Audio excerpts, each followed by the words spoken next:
আহ, সেই একই গন্ধ। পচা, এই বিড়ির প্যাকেটটা তোকে কে দিয়েছে? একটা বিড়িখোর বুড়ি। বিড়িখোর বুড়ি? তার মানে আমার মা। এটা এটা মায়ের হাতের তৈরি বিড়ি। একই বিড়ি অন্যজনও তৈরি করতে পারে। নানন্দা, তুমি হয়তো জানো না, আমি কতদিন পরে এই বিড়িটা খেয়ে পেট ঝেড়ে হয়ে গেছি।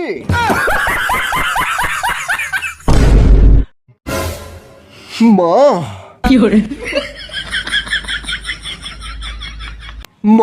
মা, তুমি জানো যে আমি তোমার স্পেশাল বিড়ি ছাড়া কিছু খেতে পারি না মা। মা গো, আমাকে একবার একবার তোমার স্পেশাল বিড়িটা খেতে দাও মা। কতদিন আমার পায়খানা ক্লিয়ার হয়নি মা, একবার।